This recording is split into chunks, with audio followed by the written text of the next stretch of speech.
पिछले एपिसोड में टैन्यू सियानर को अपने साथ लेकर इनर गेट की तरफ जाने लगा था, जहां पर कुछ और लोग फिर से उनका पीछा करने लगे थे। इसके बाद अगले सीन में हम देखते हैं कि वे इसी तरह से एक साथ में उसके तरफ जा रहे थे, जहां पर सियाना टैन्यू से कहने लगती है कि लुई ने तो हमारे ऊपर अटैक करने के लिए अपने कुछ लोगों को भेजा था, इसीलिए मैं जानना चाहता हूँ कि आखिरकार तुम इसका सामना कैसे करोगे। लेकिन हम देखते हैं कि टैन्यू को इसके बारे में बिल्कुल भी कोई चिंता नहीं होती और फिर वो सियानर से कहता है कि तुम्हें इसके बारे में बाद में पता चलेगा। तभी सियानर उससे कहने लगती है कि तुमने तो कहा था कि हम इनर गेट में जाएंगे, लेकिन हम जिस डायरेक्शन में जा रहे हैं वो तो गलत है। तब इस पर टैन्यू से कहता है कि चलो सबसे पहले हम होली गेट फील्ड डिवीजन में चलते हैं। जिसके बाद हम देखते हैं कि इसके बारे में जानकर सियाना थोड़ी सी परेशान होने लगी थी और फिर वो सोचने लगती है कि आखिरकार टैन्यू यहाँ पर क्या करना चाहता है। अब इसके कुछ देर के बाद हम देखते हैं कि वे होली गेट फील्ड डिवीजन के सामने आ गए थे, जहाँ पर एक लड़का इसकी गेट की गार्डिंग करने के लिए बैठा हुआ था और वो इनके स्पीड बोट को देख कहने लगता है कि इतनी रात को यहाँ पर कौन आ गया। तभी उसे पता चलता है कि यह तो असल में टैन्यू है और इसीलिए वो परेशान होने लगता है कि वो यहाँ पर क्या कर रहा है। लेकिन तभी हम देखते हैं कि टैन्यू ने अपने आई पावर का यूज करके उसे अपने कंट्रोल में कर लिया था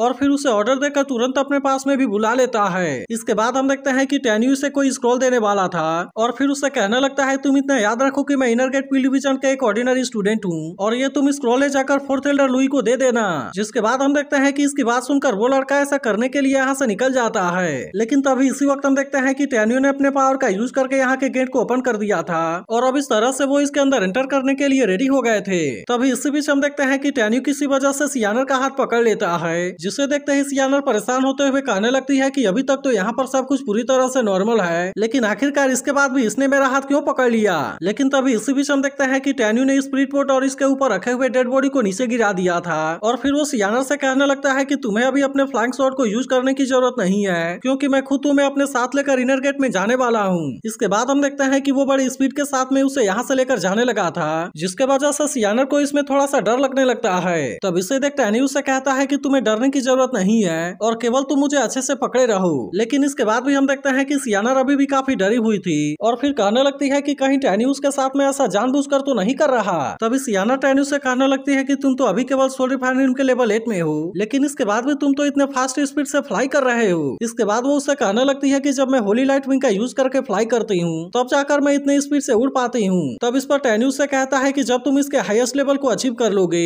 तब इस तरह से तुम भी इसे बहुत ही शानदार तरीके से यूज कर पाओगे। जिसके बाद हम देखते हैं कि इसके बारे में सुनकर सियानर भी उससे कुछ नहीं बोलती, लेकिन फिर वो उससे पूछने लगती है कि जब तुम किसी को मारते हो तो तुम्हें कैसा फील होता है। लेकिन इस पर टैन्यू से कहता है कि मुझे इसके बारे में कुछ भी फील नहीं होता और वैसे भी वे लोग तो मरना ही डिजर्व करते हैं। लेकिन इसकी ऐसी बात सुनकर सियानर उससे कहने लगती है मैं मानती हूँ कि भले ही वो लोग मरना डिजर्व करते हैं, लेकिन आखिरकार वे भी तो ह्यूमन लाइफ है। तब इसकी ऐसी बात सुनकर टैन्यू से कहता है कि मैं कभी भी अपने दुश्मन को दया नहीं दिखाऊंगा और इसी के साथ वो सियानर से कहता है कि तुम भी इसके बारे में धीरे धीरे समझ जाओगी। तब इसकी ऐसी बात सुनकर सियानर सोचने लगती है कि यह इंसान तो सच में बहुत ही कोल्ड है। अब इसी तरह से हम देखते हैं कि वे दोनों एक साथ में आगे की तरफ बढ़ते हुए चले जा रहे थे, लेकिन तभी इसी बीच हम देखते हैं कि वे लोग भी इनका पीछा करते हुए यहाँ पर आ गए होते हैं। फिर वे सभी बात करने लगते हैं कि हमें इसके बारे में कोई भी जल्दीबाजी नहीं करनी है और सबसे पहले हमें इसके बारे में पता लगाना है कि आखिरकार वे जा कहाँ पर रहे हैं। वहीं दूसरी तरफ हम देखते हैं कि वो लड़का स्क्रॉल लेकर लुई के पास में आ गया था, जहाँ पर वो इसे बताता है कि इसे इनर गेट के फील्ड डिवीजन के एक स्टूडेंट ने भेजा है। जिसके बाद हम देखते हैं कि अब लुई भी इसे लेकर चेक करने लगा था और अब इसके बारे में जानकर वो पूरी तरह से हैरान हो जाता है। तभी इसे देख हान भी उससे पूछने लगता है कि सीनियर क्या हो गया।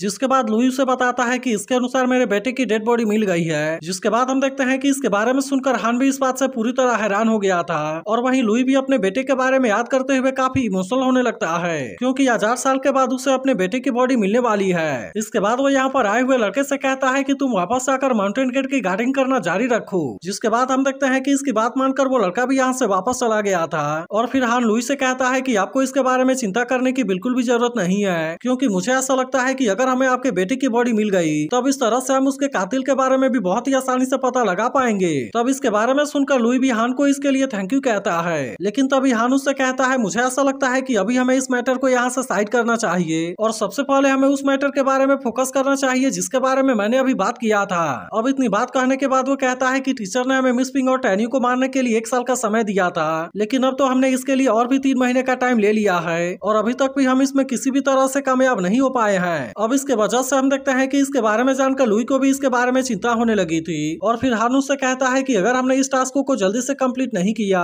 तब तो मुझे ऐसा लगता है कि हम इसके लिए बहुत ही बुरे तरीके से पनिश किए जाएंगे। तब इसकी ऐसी बात सुनकर लुई भी उससे कहता है कि मैं जैसे ही अपने बेटे के डेड बॉडी को दफना दूंगा, तब उसके बाद हम तुरंत इसके लिए टैन्यू के आसपास वाले लोगों से इसकी शुरुआत करेंगे और इस तरह से हम उनको पूरी तरह से मजबूर कर देंगे। तब इसकी ऐसी बात सुनकर हान भी उससे पूछता है कि इसकी हमें शुरुआत किसके साथ में करनी चाहिए। जिसके बाद लुई उसे कहने लगता है कि टैन्यू और एल्डर सेन के बीच में बहुत ही क्लोज रिलेशनशिप है। जिसके बाद हम देखते हैं कि इसके बारे में सुनकर हान भी इसके लिए पूरी तरह से रेडी हो गया था और फिर वो लुई से कहता है कि चलिए हम इस प्लान को स्टार्ट करते हैं। इसके बाद हम देखते हैं कि लुई हान के साथ में अपने बेटे के डेड बॉडी के बारे में पता लगाने के लिए निकल जाता है, लेकिन वे जैसे ही बाहर आते हैं वे यहाँ का नजारा देखकर पूरी तरह से हैरान हो जाते हैं। इसके बाद हान यहाँ के स्टूडेंट की डेड बॉडी को देख कहने लगता है कि हमने तो इनको मेरिटोरियस सीक्रेट रूम की गार्डिंग करने के लिए भेजा था, लेकिन आखिरकार इनको मार किसने दिया। जिसके बाद हम देखते हैं कि लुई भी अपने स्टूडेंट के मौत के वजह से काफी उदास हो जाता है, लेकिन तभी हान उससे कहता है कि अभी आप इसके बारे में भूल जाइए, क्योंकि मुझे ऐसा लगता है कि हमें सबसे पहले आपके बेटे के डेड बॉडी के बारे में पता लगाना चाहिए और फिर उसके बाद मैं इसके बारे में भी इन्वेस्टिगेशन कर लूंगा। जिसके बाद हम देखते हैं कि वे दोनों अब यहाँ से निकल गए थे। वहीं दूसरी तरफ हम देखते हैं कि टैन्यू सियानर को अपने साथ लेकर एक अजीब से जगह पर आ गया था, लेकिन असल में सियानर को इस जगह के बारे में बिल्कुल भी कुछ पता नहीं होता, इसीलिए वो टैन्यू से पूछने लगती है कि आखिरकार यह कौन सी जगह है। तब इस पर टैन्यू से कहता है कि मैंने कुछ समय पहले यहाँ पर कोई चीज छुपाई थी और अब ऐसा लगता है कि इसे यूज करने का सही टाइम आ चुका है। लेकिन इसके बाद भी हम देखते हैं कि सियानर को इसके बारे में कुछ भी समझ नहीं आ रहा था, इसीलिए वो टैन्यू से कहने लगती है कि हम तो इसके लिए इतनी रात को यहाँ पर आए हैं और इसीलिए क्या तुम मुझे बता सकते हो कि आखिरकार इसके पीछे का मकसद क्या है। तब इस पर टैन्यू से कहता है कि मैं किसी को मारना चाहता हूँ। जिसके बाद सियानर भी उससे पूछने लगती है कि किसको। तब इस पर टैन्यू से बता देता है कि आज मैं लुई को मार देना चाहता हूँ। जिसके बाद हम देखते हैं कि इसके बारे में सुनकर सियानर इस बात से थोड़ी सी परेशान होने लगी थी, लेकिन तभी अचानक से टैन्यू कहने लगता है कि तुम यहाँ पर आवाज करना बंद करो। जिसके बाद हम देखते हैं कि इसकी बात सुनकर सियानर भी यहाँ पर पूरी तरह से शांत हो गई थी। तब टैन्यू से बताता है मुझे ऐसा लगता है कि कोई स्पिरिचुअल कॉन्शियसनेस हमारे ऊपर नजर रख रही है और अगर इसके बारे में मेरा अनुमान सही है तो जो आदमी यहाँ पर आया है उसके पास में कम से कम डिवाइन सोल की लेवल 3 वाली पावर जरूर है। जिसके बाद हम देखते हैं कि इसके बारे में सुनते ही सियानर इस बात से काफी परेशान हो गई थी, लेकिन यह देखते ही टैन्यू से कहता है कि तुम्हें इसके बारे में परेशान होने की जरूरत नहीं है, क्योंकि मैं तो इसे बहुत ही आसानी से हैंडल कर लूंगा। अब इतनी बात कहने के बाद हम देखते हैं कि उसने सियानर का हाथ पकड़ लिया था और फिर उससे कहने लगता है कि अगर हमारे ऊपर अटैक हुआ तो फिर मैं तुम्हें किसी भी तरह से प्रोटेक्ट जरूर करूंगा। जिसके बाद हम देखते हैं कि इसकी ऐसी बात सुनकर सियानर भी इसके ऊपर यकीन करने के लिए रेडी हो गई थी। तो अगर एक्सप्लेनेशन अच्छी लगी हो तो वीडियो को लाइक और इस पर एक कमेंट करके जरूर बताना, लेकिन अगर आपने इसके पिछले एपिसोड को मिस कर दिया हो तो लेफ्ट वाली वीडियो जरूर देख लेना।